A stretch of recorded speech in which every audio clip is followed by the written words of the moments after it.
Hi, it's Gary back again, and I'm here with another video for Jack Nicklaus Perfect Golf and their CourseForge package.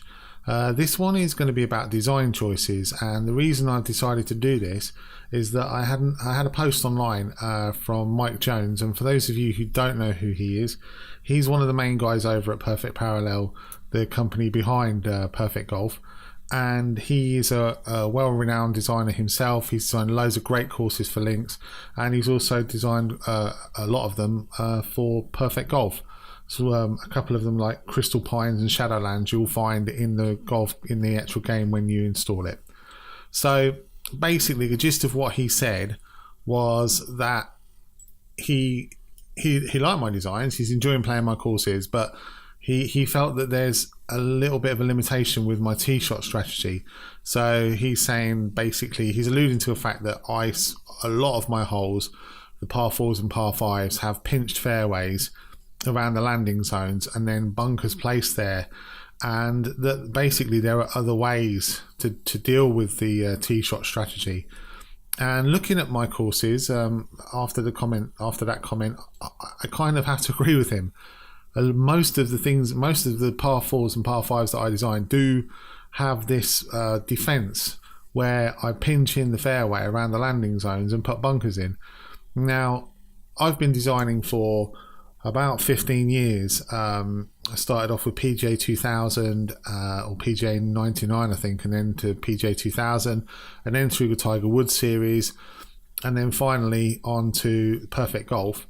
And I think that you can always learn something new. So when someone like Mike speaks, you tend to listen. And so I decided to take a look and see if I could adjust my design, not on all of the holes, because obviously it's a legitimate design principle having the pinch fairway, but on some of them, just to try and make things a little bit, different, a little bit more subtle. So what I've actually done is I've started some work on the second hole, which I'm going to continue today, and I'll show you what I've done and how thinking about things differently can completely change how your hole turns out. So from the original video, which I posted on YouTube, which was the first look at the new course, this was hole 2. So basically, as Mike alluded to, it's a pinch fairway with bunkers either side guarding the approach. So it's basically forcing you to hit short or take on the bunkers. So here we go. So we'll have a look, and as you can see when we get round to the different camera angle, it's the fairway's pinched in here, there's bunkers either side, and you're asked to hit a precise shot in if you're going to try and go big to get a shorter shot into the green. And like I said, that's fine. That's absolutely fine. And that's what I was aiming for. But there are other ways. So if I now pull over some of the work that I've been doing since then, you'll see it looks really similar off the tee. But when we get further in, I've opened up the fairway. I've still got the bunkers down the left, and I've added in some mounds on the right, but I've widened out the fairway basically to make it more approachable if you want to hit a big shot. But the price you pay if you now hit this fairway the wrong side is you're going to have to come over a large hill here and another one green side, and I'm going to put the traps all across the front there. So basically you're shooting over a load of traps and issues and hills to try and get to the flag. So I will be putting in bunkers here on this right hand side that are going to catch any errant drives. Well, if you've pushed your drive out, you're going to have that coming back. Now the other thing that I've done as well is, if we go a bit further on, you might be able to see, I'm not sure if you can see or not, you can't, but this is now a double fairway. So here, so my aim with the drive now is to give you a larger fairway landing area. But if you then hit into this area, the fairway slopes off and you'll end up down here somewhere. And that's the plan. So then you've got to come over these hills and over this hill and then over some bunkers to get to the green. Whereas if you come up this side on the left, you've got the bunkers on the left, which you could get caught in, but you've got a more open shot into the green, so you're not coming over any traps. Yeah, but I've also made this into a double fairway, so on the right hand side of the fairway now, as you look, will be hole 3 coming back up the other way. So let's just see if I can come forward a bit now. There you see, there's the green for the second, and here's the drive for the third. Now what I'm aiming to do on this one, again it's quite wide further up, so I'll see it there. Let's get back to here. Here's the fairway. It's reasonably wide. There's no bunkering on it at the moment, but to be fair, I probably will widen it out here as well, and I may put some bunkers over this side again to try and force you, you know, over to the right. Although saying that, the right's probably got a better angle into the green, so I'm not quite sure yet.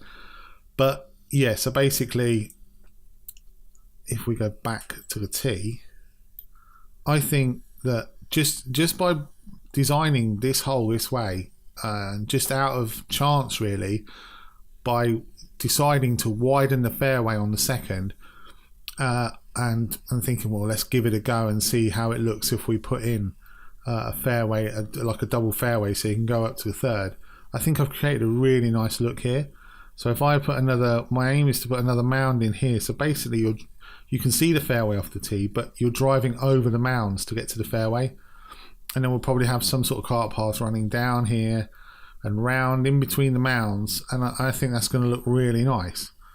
So yeah, so that's basically what I've decided to do. So what we'll do now is we'll jump into CourseForge, and I'll start doing a bit of work while I gabble on. Okay. So here we are in CourseForge, and as you can see, this is the second and third holes here. I've added in some of these areas of rough, and I've added in where I've deleted the terrain, or left a hole for the terrain to show through. And here you can see is the drop off from the drive. Now, from driving it a few times, I've noticed that you tend to not be impacted by this drop off because the ball seems to land short. So the first thing that I'm going to do is I'm actually gonna just pull that down a little bit more, so more shots are gonna be pulled into this general area. So we'll just bring the opacity down. So I'm just pulling it off. Now if you drive up the left hand side, I want that to be flat, and I want that to be the best place to be, but you're going to be flirting with the bunkers if you do. So just pull it all down a little bit. Now hopefully, especially if you're playing with hard fairways, the ball's now going to run down here and into this gully here, which is going to leave you with a shot over the top of these mounds, over this mound, and then over some front bunkers which I'm going to put in. So let's just build those splines.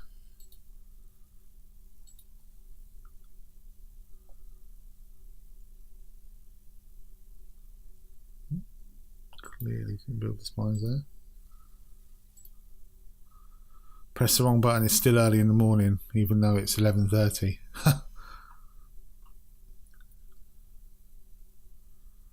Okay, so that's brought that down a little more now, hopefully. So you've got a nice runoff area into this, into this dip, and it's given, maybe people who are playing it now are going to look and think, well, there's plenty of fairway there off the tee, so I'll give it a go, rather than maybe forcing them to lay up and giving them too much of a longer shot. So that's my plan on that. So what I'm going to do here is I'm going to put a couple of bunkers in. I'll probably put a front bunker or two in. Let's just do our usual human height trick. So I can. There we go. So I'm going to stick some bunkers in, definitely here, to make it more of a challenge. So pop bunker, first one we'll put in here.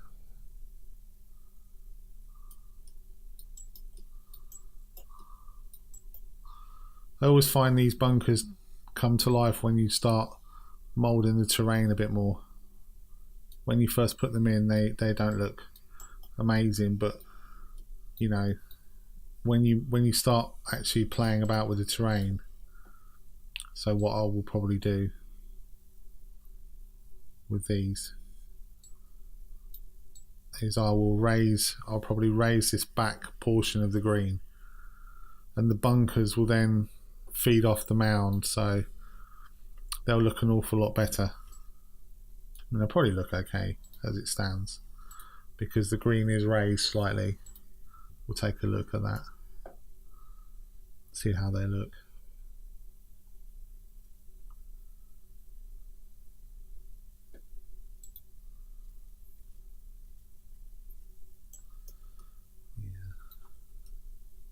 Not too bad as it is, but you know, there's always more work you could do. This one here you can see isn't quite working, and you can normally tell where the issue is because you get this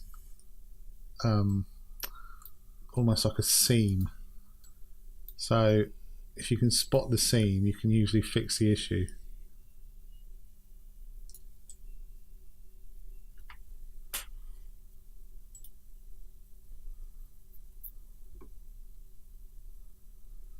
So just on that. So oh no, it's still not quite right. It's a bit of a process of trial and error here with this. Sometimes I find that you can, if you delete out some of the control points, give it a few less, because you're only making a simple shape with a pot bunker anyway. So sometimes that helps. Let's have a look and see if that's fixed the issue.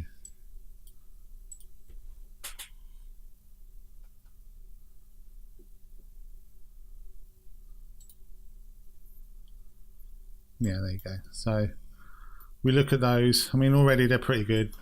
You know, they look good.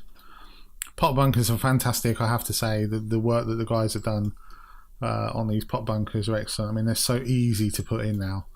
And they're just fantastic, and they look good, and they provide a real you know, they're a real good addition to the designer's armoury, especially around on links courses. They're fantastic, so got to give respect to the designers and the programmers. So yeah, so just putting in those bunkers there at the front, and I was going to do some work on this area here, on the T area, just to improve the aesthetics a little bit. A lot. I mean, it's quite difficult to actually work and talk at the same time. I know, you know, it's I spend a lot of my time not fumbling around on here. I mean, believe it or not, I'm actually reasonably proficient on this, but because you're trying to talk at the same time as you're working, you end up fumbling around and just picking the wrong buttons almost all of the time. So just what I'm doing here is I'm just raising up this area, because what I want off the tee, I want it to be pretty much obscured, the fairway, the front of the fairway, because it rises up here. Off the tee you're going to see the fairway anyway, but I don't want I just for looks, I want dunes really, or mounds, to cover the front portion of this fairway, so you can only see the fairway behind. Doesn't do anything particularly as a strategic point, but just as a design point, I just think it looks nicer. So, and you know, that's a large part of what golf course design is about to me. It's not just strategy, it's making it look good. If it doesn't look good, then you know, the replay value is not very high on it. I'm sure I've said that before somewhere.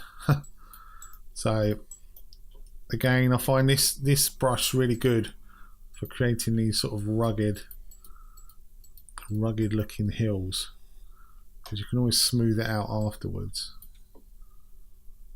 And I'm, you know, basically just systematically raising and lowering terrain there, just to get the rugged look Got to be a bit careful because I've got hole 4 coming back this way, so I want it to be a ridiculously hilly terrain. The other thing that as well that I find when you're designing, when you're putting hills in or mounds in or any kind of elevation change in, it doesn't just start at the fairway. So you don't get these hills here and then they stop and then you have a flat fairway. They, you know, if you want it to look like it's like the course is part of the landscape, then the hills, you know, and the bumps and the alterations in the terrain, they need to, or they should really carry through. So, you know, they should be these hills here, they're carrying through to the fairway, because the fairway, the course is within the landscape. It's part of the landscape. That's the whole point.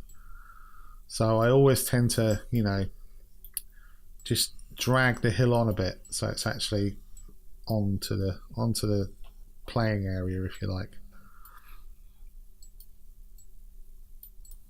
And again, I'll use this. This is a great tool.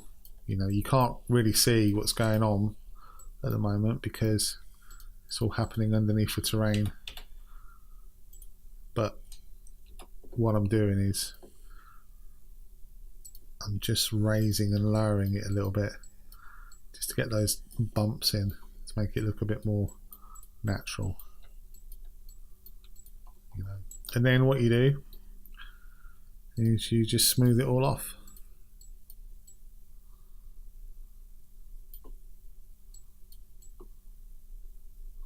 I don't want to smooth it too much on the hills because I want that to look rugged, and here we'll smooth it off a little more, but you're still getting the definition of those painted areas. And there you can see the two parts of the hill that are encroaching onto the fairway, which is the look I'm after. And we'll just build that in again.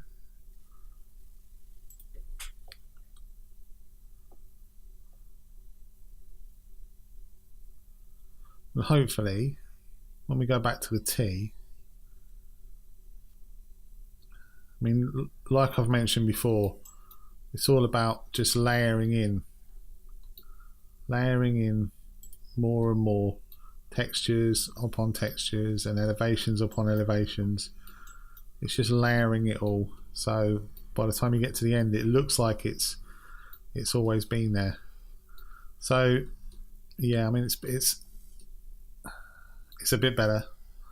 Probably gonna just pull out this fairway a bit here as well.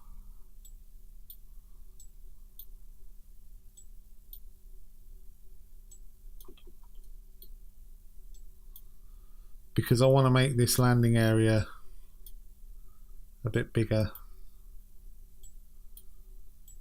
You know, I'm taking on board the advice and just trying to think of slightly different approaches, and that's what this video is all about, really. If you're doing something, you know, if you're a designer, if you're just starting, or if you've been doing it for a long time, just step back and think, is there something that I do all the time? Is there something that, you know, is there a different way I could approach this? Because it's actually really good. And you can always go back. You can always go back to your original, you know, plan of attack on other holes, but this gives you more in your designer's armory, if you like. It gives you another string to your bow, another skill. You know, when you're thinking of your next course and you think, well, how am I going to come across this one, or how am I going to sort this one out? Well, remember what I did last time, or let's try something different again.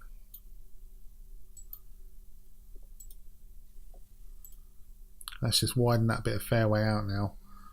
And I'll probably do something. I'll probably try and make it more attractive to come down this way. Because up at the green, you're going to be hitting in, if the pin's in this position, your ideal approach, I would say, would be from down this side, because it's opened up the green slightly. Even then you're still coming over a bunker, but the hardest shot by far is going to be from this positioned here. So, you know, maybe I'll try and entice the player down into this area by putting in some bunkers. Maybe put some around there. I mean, they might not even be within reach, but they'll, you know, they just to look, you're thinking, I don't want to go in them, so I'm going to aim right. There's a big area here, and then I've short-sighted myself with my shot into the green. So, you know, that's sort of some of the thought process that goes in. Let's just put a little bit of texture on this now. A bit of colour.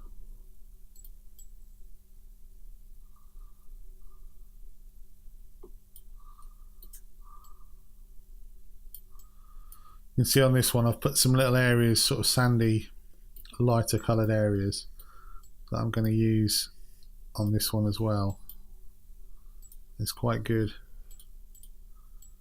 You can break up the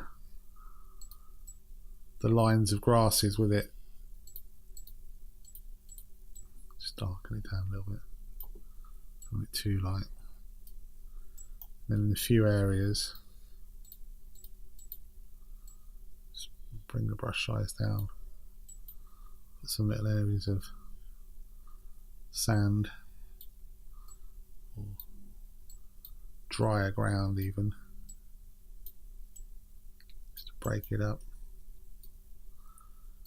And go over the top of that with a bit of a darker colour so it's not too light. Maybe a bit of green.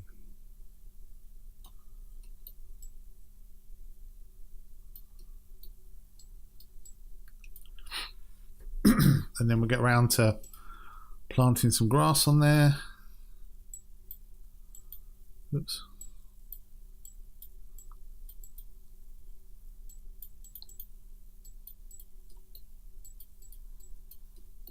I always tend to go over where I can, or where reasonable. I'll go over the seam between the outer mesh and the terrain, the base terrain, with a bit of grass, because it tends to cover it up if there are any issues. So if you play with dynamic sky on, there's an issue where the grass, where the terrain, the base terrain begins, or where your splines end and the base terrain begins, you get these dark lines. So if you've covered some of that area with grass, it breaks up those lines and hopefully makes them pretty much invisible, and that helps with the immersion of the game a little bit. So I tend to try and just drag or just paint my grasses where I can over the seams between the normal terrain. I mean, I'm going to have to delete a little bit of grass there because that's where the cart path's going to run from the tee, but what I'm aiming at here is I'm hoping now that from the golfer's eye point of view, I hate it when it does that, you're going to be looking over these dunes at the fairway. So what we'll do now is I'm going to pause the video, build the game, and take another look and see how it looks.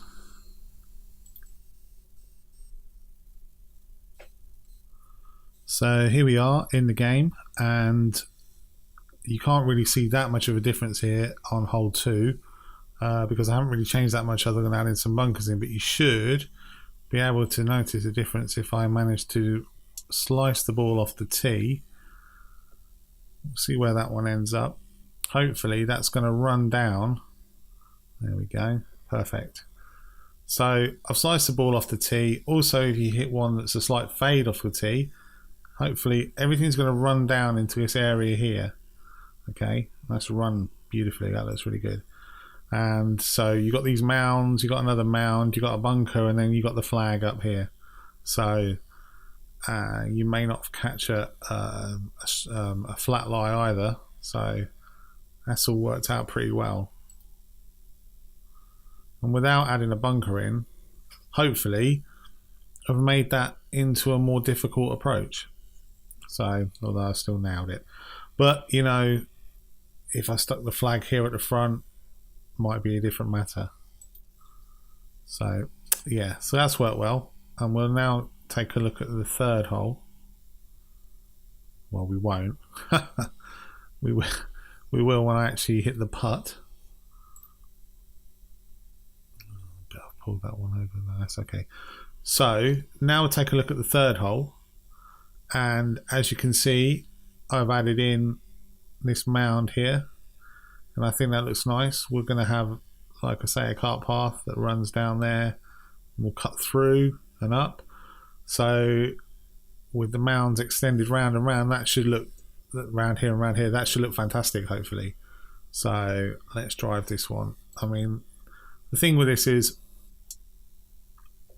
the green is just not even anywhere near. It's like literally just a placeholder green, really. That just looks ugly. But yeah, so, and also look, if I hit up onto his top, I've caught a break and rolled into the middle, so I might need to try and force or get it so the ball can go the other way as well and run off. So yeah, so basically the premise is still there. You know, these bunkers at the front here, you know, you're aiming into a smaller part of the green, although you've got a lofted club, so hopefully, you know, that's giving you some insight into how you can change your design ethos and, you know, look at holes in a different way. So instead of doing the same thing all the time, try something different. So definitely on 2, that's worked for me. I think definitely making the fairway wider, but making it run down into that dip. I think that's definitely a better option than just pinching the fairway up. And we'll see. I'll try and add that on a few more holes. I'm not going to completely give up on my pinching the fairway technique, because, you know, that's what a lot of my course, or a lot of the holes will be about. But I'm going to break that. I'm definitely going to try and break that up with some more subtle variations. So anyway, thanks for watching. I hope you've enjoyed it, and I'll speak to you next time. Okay, thanks very much.